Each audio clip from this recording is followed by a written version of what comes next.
Hello folks, and welcome to episode 5 of the Counting Sheep podcast. My name is Ruth, I'll be your host, and if you've been here before, you know my podcast is very fiber-centric. I talk about crochet and knitting and spinning, as well as other little fiber shenanigans that I get up to away from my farm, where I live in Vermont with my husband, our dog Cooper, who's sleeping at my feet here, our cat Dora, and our 4 sheep and 10 chickens. So welcome everybody to our podcast, to my podcast. Vermont's had quite a week. If you've seen it in the news, last week we had quite a bit of rain and there was a lot of flooding, and fortunately for us, it did not affect us, except to say that my garden will probably not produce anything this year because it's just waterlogged. We've had quite a bit of rain, and the problem with last week's rain was the ground was already saturated. So when we got, some places got 9 inches of rain, if you can imagine, and it had nowhere to go except people's yards, houses, businesses, and Montpelier, our capital, was underwater for a good 24 plus hours. So people are still digging out, still cleaning up, so we're keeping them in our thoughts.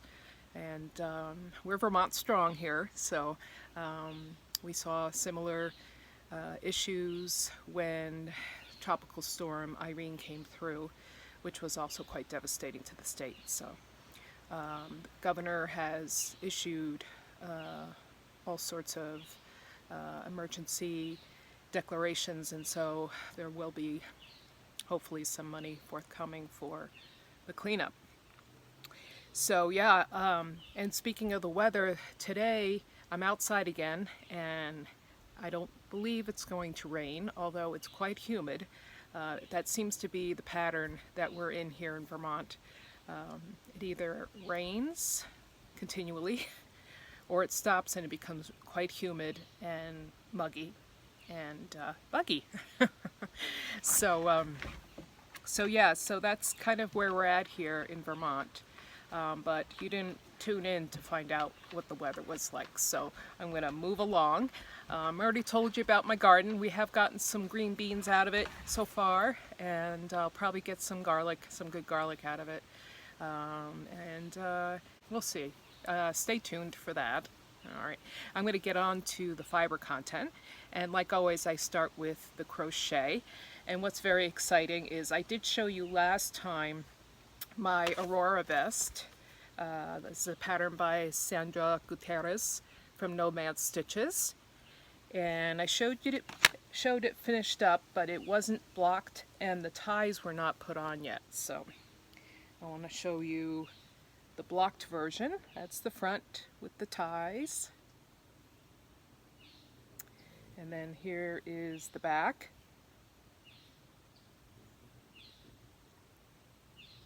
And I'm just loving it. You're probably sick and tired of hearing about this vest at this point. But the yarn is from Ritual Dyes, and it's their maiden base. So it does have wool in it. I don't do well with wool in the summer, so I'm going to save this more for the fall. But I'm here to say that this is a wonderful pattern to do, to crochet up, especially the back. Back's a lot of fun. And the yarn is fantastic, blocks out very nicely, nice drape to it, beautiful vest. So hopefully in the coming weeks, when it gets a little cooler here, I'll be able to model that for you. Right now it's just a wee bit too humid for me to put any wool against my skin. But yeah, Sandra does a very nice pattern, so if you're up for it, I highly recommend that. The leftover yarn, I had leftover from all 4 colors, but mostly the green. And of course I decided to do something with that. And I just started this, so I'm not too far along. and you might not be able to recognize what this is. So I'll show you the pattern first. So I think I alluded to the fact in other podcasts that I like to make small critters, and this is the Crocheted Frog by Claire Garland, and she is also known as Dot Pebbles Knits. She makes a lot of little critters like this, a lot in knitting, but this one happens to be crocheted. I'm using a 2.25 millimeter hook, and this is how far I've gotten so far. The little eyes, looks more like a tadpole at this point. But yeah, hope that doesn't trigger anybody. It's kind of a weird looking, but yeah, the instructions are very clear, and like I said, works up pretty quickly. I've just been kind of distracted with a lot of other things, and so this is as far as I've gotten with that. So watch this space, and hopefully by next time I podcast, I'll be able to share a finished object with you. So yeah, that again is the Crochet Frog by Claire Garland, or otherwise known as Dot Pebbles Knit. So that's a lot of fun. I have so much to talk about today, and hopefully I won't go on and on. I have my iced tea here to keep myself a little cooled off. The next thing I wanted to talk about was one of the make-alongs that I'm participating in. That's called another Sandra Gutierrez pattern, and it's the Vesuvius Tee crochet along. This is the pattern. I believe I showed that before, and there are a whole bunch of people participating in this, which is great because there's a lot of community, and when you post, there's a lot of responses, and I'm loving it. I post both on Facebook and on Instagram, and I just want to make sure I have this the correct way out. So first off, the yarn I'm using is another Ritual Dyes yarn. This is a 60 cotton 40 linen called Undine from Ritual Dyes. And it has, let me see, I have it inside out, of course.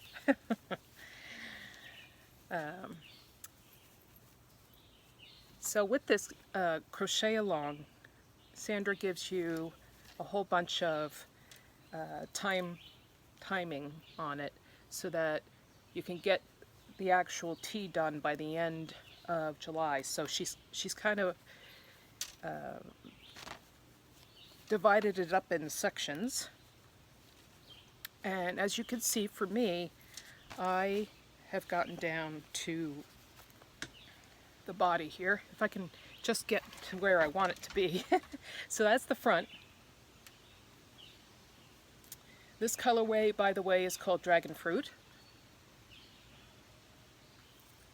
and the top is supposed to have a lot of positive ease to it. So now I have to say I cheated, and before I took my hook out about here, and I went back and I did the neck, because the neckline for me was like way out here. But what happens with when you do the finishing on the neck edge, it all kind of pulls in beautifully. It's like magic. So lesson to me is to trust the process. But I always worry about necklines because I don't like things falling off my shoulders. I don't like messing with my clothes in general. Like once they're on, they should stay on. So so that had me a little worried, but there was no need to worry. So yeah, and so I have the rest of the body to go. There's a split hem on it, and then I have the edging around the sleeves. For this yarn, I'm using a 3.25 millimeter hook that seems to have achieved the gauge I want. Here's the back. I just have a little stitch marker there to tell me which is front and back, because sometimes I get a little befuddled. Yeah, so by the end of July, hey, another FO, hopefully. So, but I'm enjoying that. You know, it's funny because I work with a lot of wool, and at first I didn't know how I was going to take to the linen cotton blend. It does feel a bit like string to me, because in comparison to wool, there's that difference. However, I have been known to use crochet cotton for doilies and that sort of thing, so it's not so far off what I'm used to, this particular blend. So, and when I block it, you know, wash it and block it up, it's just gonna be beautiful. So, and I'm loving the color too. I'm just kind of a pink red person anyway, so loving that. All right, getting a little warm here. All right, on to the next thing, which is, this is another make-along that I'm participating in. If you watch the Grocery Girls, they are having a Hot Granny Square Summer make-along. And I had to write it down because I'll forget and mix up all the words. But anyway, I believe it was Tracy on one of the podcast episodes, not the last one, but the one before, had given out the idea of combining crochet with knitting, and so I thought that was wonderful since I do both. So I am going, and I think I mentioned this last podcast, I'm going to be doing the Grannies in a Row socks. So there's this granny squares up here, and then the cuff is knitted, and then the rest of the sock is knitted from there. And what they do in this pattern is they make the granny squares first, obviously, and each row is a different color. Yeah, it's like a 2-row granny square, and so after the first row you change color. But I have a self-striping sock yarn, and it is West Yorkshire Spinners Signature 4-ply yarn, and that's in the peacock colorway. And since it did its own color changing, I thought I'm just going to go with this and see how things develop from here. So the color number on this is 851. It is 75% wool, 25% nylon, and you get about 437 yards per 100-gram ball. So lots of yardage there. And I did manage to start these. I just want to make sure I have all the stuff in here. Yep. So I have 2 socks started. I want to show you the granny squares as the highlight there, as you can see.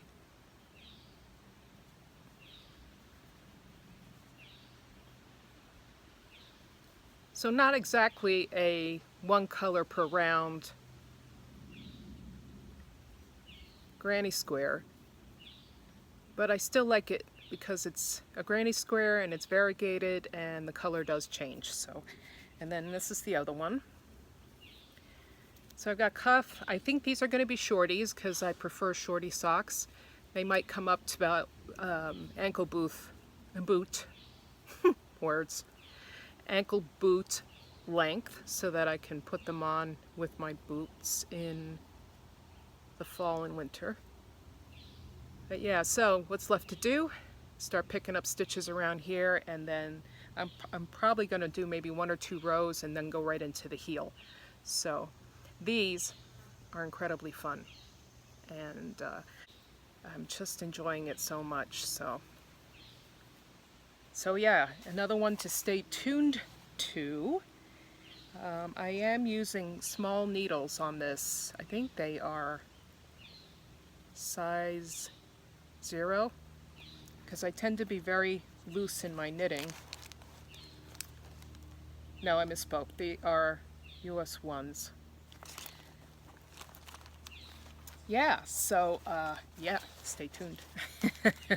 They are living in my bag from Fat Squirrel Speaks, Amy Beth. This makes me laugh. Alright, so that is the Hot Granny Squares Summer Make-Along. And the last thing in the crochet category that I want to share is something that I started in the background a while ago, before, I think even before the Vesuvius Cal. And then of course things start to come along and I get distracted. And but I'm actually very much enjoying this and thinking about putting on a row, you know, per day on this. And it is a newer pattern, Lilla Bjorn. There we go. And it's called the Airy Fairy Cardigan. And you can see pictures there in a white version, as well as, it looks like a gray or a blue version it might be. And it's a top-down make. And I am making it in this lovely yarn from Spain called Saona. It is from Wooldreamers, and it is 50% Manchego wool and 50% Andalusia cotton for this yarn. And I think I got 11 balls of this for the size that I want. So I'm going to show you the swatch because I just love the patterning on this. Very pretty. Pretty much all double crochets. So the rows kind of, you know, it grows kind of quickly with the rows. And that's double crochet American. And I'll show you how far I've come so far. This is the back, and then the front. So it's got like a V front to it, and it does get buttons. But yeah, it's neat how the increases are designed, both on the fronts and at the raglan. And I'm just, you know, this is a blocked swatch, and the drape on it is lovely. And with it being half cotton and half wool, it feels wonderful to work with and wonderful in the hand. And it comes in a lot of different colors, mostly of a muted range. There's a beautiful denim-y like blue called 1985, and then they have a couple of different shades of like the beigey, ivory range, in that range. So yeah, that's going to be a lot of fun to see develop in the future. But I thought I'd share that with you. It's something new, new for the podcast, but like I said, I've been kind of working on it in the background. So I'm going to just take a sip of my iced tea. And once again, that's the Airy Fairy Cardigan by Lilla Bjorn. And she is on Ravelry, and also she has her own website, lillabjorncrochet.com. Love her patterns. They're also very well written, very spelled out, which is what I love. So, alright, so that's pretty much it for the knitting, or the crochet content. I'm gonna move on to knitting before I die of heat here. I tend to be a little bit of a baby when it comes to the heat, because I'm of an age where I run warm to begin with, and so the heat just doesn't help. God bless people who love it. Alright, here's something you didn't see the last go around because I didn't have any progress on it. And it is the Pressed Flowers Cardigan. And this is by Amy Christoffers from Savory Knitting. There's a picture of it in white. I, of course, am doing mine in my own farm yarn here. It's a 3-ply sport weight from one of my Shetland sheep. And then I'm also using Feederbrook Farm's yarn. This is called their Entropy DK. and it is 100% BFL in the colorway Force. So, and these skeins, they have 260 yards on them, and I just feel like for this pattern they seem to last a long time. I'm still on skein number 1, and the last time I showed this to you, I have a marker here, was right there. So not too much further, but I'm trying to get up to the armholes so I can split for the armholes. I'm going to have to indulge in some decision making once I do get to splitting the fronts and the back, because of the change in the colors. So I'm going to try to keep it consistent in the front. Back doesn't matter so much because it's just one piece, but the front is probably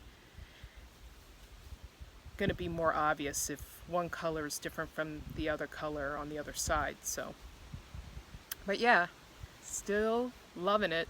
Still very potato chip knitting. Just want to see what comes next. Yeah. So that's a lot of fun. Very nice pattern there too. It's going to be straight armholes on it, so drop shoulder. And I think I have more than enough yarn to finish it. So, and then finally, in knitting, I did manage to start my mother's licorice vest.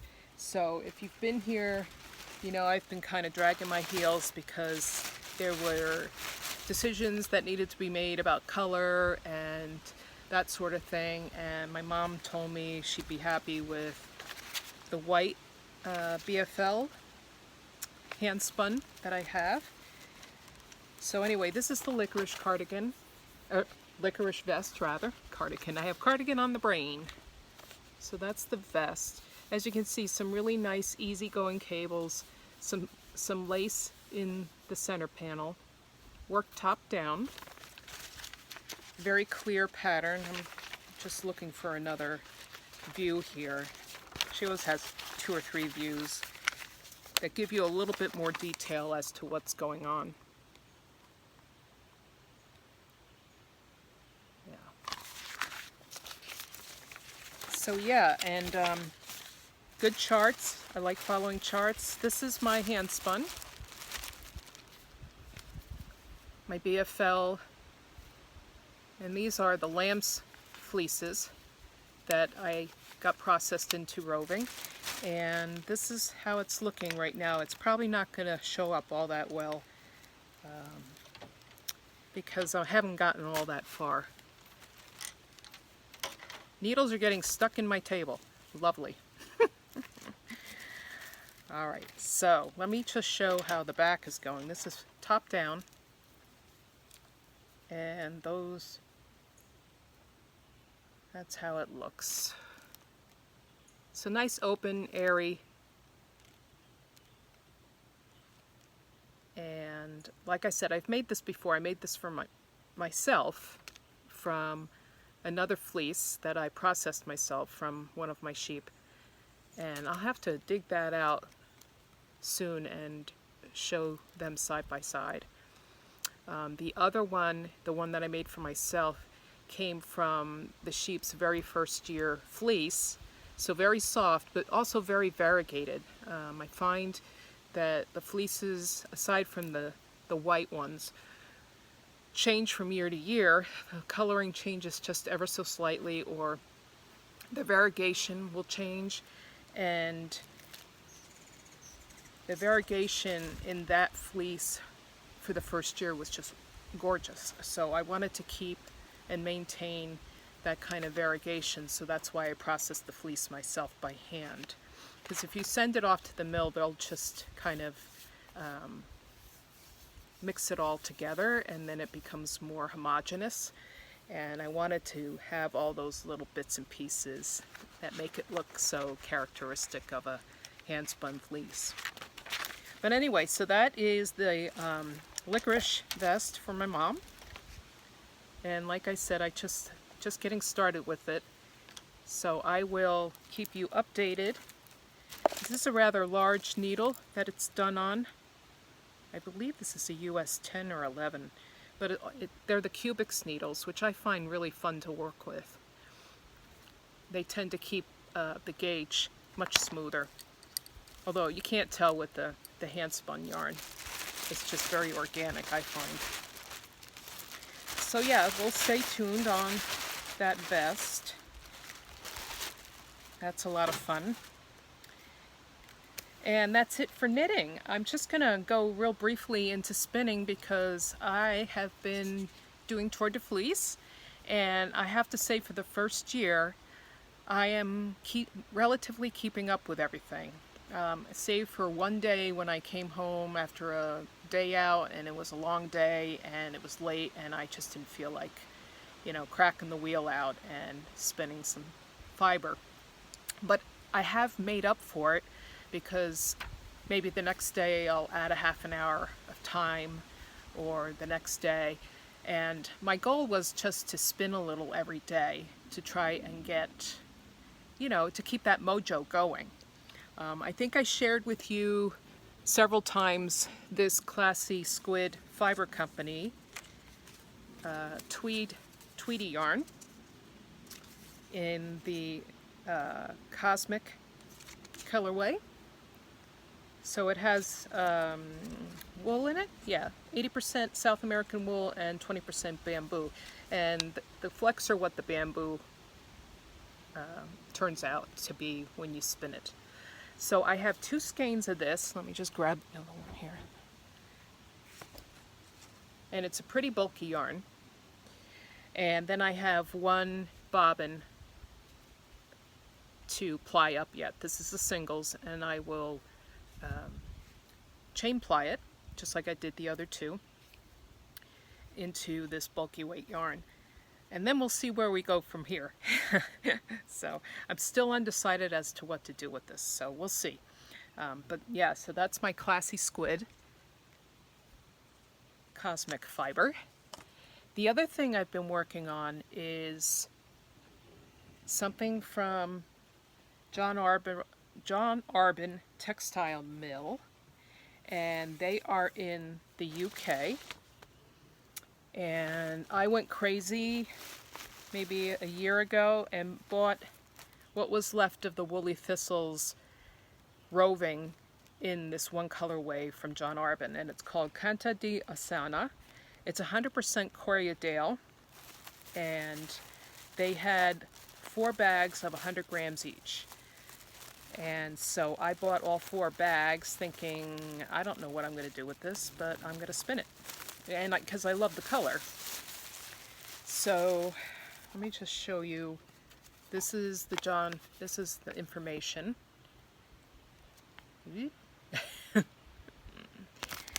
And this is the fiber. So it's mostly this nice maroon color, but it also has those black streaks running through it. There we go.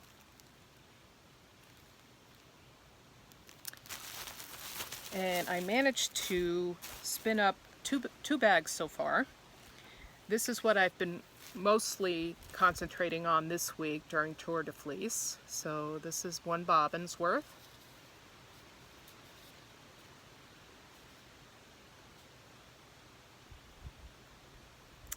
And then I'm also chain plying this, and this is the actual yarn worked up.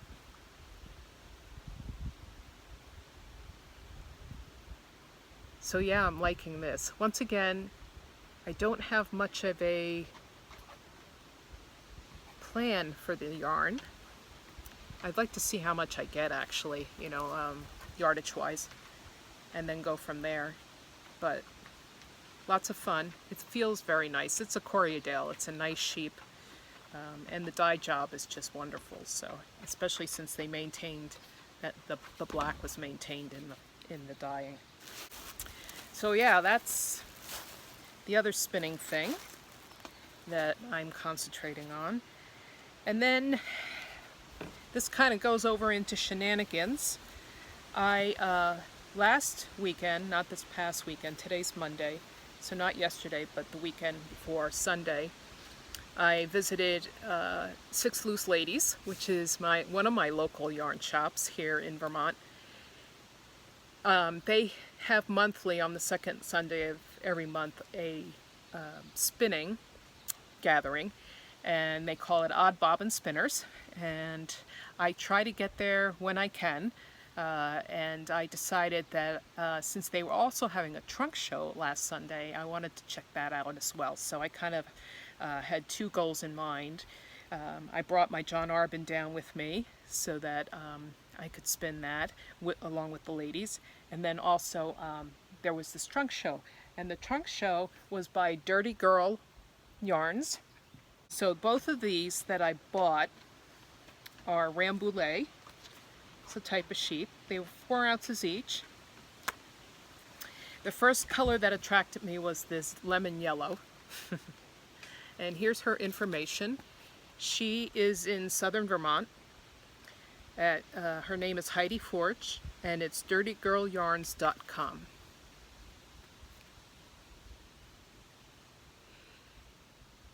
But her rovings are also available at Six Loose Ladies in Chester, Vermont. So, yeah, I just love this color. I got lemon on the brain, I think. So, nothing like a color, a yellow to brighten your day. And since I also have frog on the brain, because I'm making a frog, I saw this and I thought, oh, this is like, reminds me of like the swamp, you know. And it's so earthy green, and also with the browns. It seems like my backyard this summer, which is full of mushrooms because of all the rain, and also green because of all the rain. So I might just name it Ruth's Backyard. Her colorways don't come with any names. I guess she thinks you should name them. So, but yeah, so it's dirtygirlyarns.com. I'll try to put it on the screen here. Hand-dyed fiber spun with heart and soul. And she's a delightful woman. She was there at her trunk show, and she was just gabbing with all of us, and she was part of the gang, part of the Odd Bobbin Spinners. So, wonderful person. But I find all fiber artists are wonderful people. We just have a way about us, I think. So, and then the other thing, I went to Six Loose Ladies yesterday too. So that's twice in a matter of 7-8 days, because they were having their very first ever Cranky Ladies Crankin'. And what that means is that anybody with a circular sock knitting machine could come and either join in the crankin' session, or also get tips or tricks, or if you've gotten hung up with your circular sock knitting machine, you could come there and get help. And so I acquired a very antique Laguerre circular sock knitting machine several years ago, and it's been a slow start for me with this machine for a number of reasons. Time for one thing, but now I'm finding in my life more time for the things that I want to do. So I've had kind of a reawakening, so to speak, and I'm starting to drag out all that stuff that I bought, for someday, because someday is today. So I decided that I was going to load up this machine and bring it down there, and the ladies were so lovely and so kind, and they got me going again. So what I'm in the process of doing right now, and if you're not familiar with the circular sock machines, what happened, I think back during World War I time, was that in Canada they made these sock machines, and they would give them out to women to make socks for the soldiers for the war. And if they made a certain number of pairs, they could keep the machine. So there are quite a few of them floating around. I don't know if they're all in possession. I see one on occasion, and I just recently looked to see the pricing on them, and I'm thinking I don't think I paid that much, so I must have gotten mine for a song. But it's totally functional. Came in a huge box, a heavy box, which I think I'm probably going to get my husband to make me something different, because I think it adds a lot of carrying weight to the actual machine if you're taking it from place to place. But then again, you don't need all those details. So the sock machines, you just crank them once you have them threaded up and such, and there's a way to do the heel and a way to do the toe and all those things, all those details. And so I think it's nice that I found this group of ladies to help me along with this, because like I said, I've kind of stalled in finding out. I mean, I have books on it, but like I said, time is now something that I have to direct towards this type of thing. And God knows I have so many skeins of fingering weight yarn in my stash that I could use up and make socks for gifts, or whatever. So anyway, that's that story. So both of my shenanigans this week have been with the Six Loose Ladies, and kudos to them for moving me along and getting me going. So, and I think that's all I have for this session of the Counting Sheep podcast. I want to wish you all well. Hope that you're all safe and you're well, and that you stay safe and stay crafting. And comment below, let me know where you are and what crafts you enjoy. I enjoy hearing from people, and I usually will get back to you fairly quickly. Try to stay on top of things. I can't believe this is my 5th episode already, so I have to almost like pat myself on the back, because now it's like ingrained in me. I have a schedule, so it's great. I think I'm enjoying it. I'm enjoying sharing, and hope that you enjoy that as well.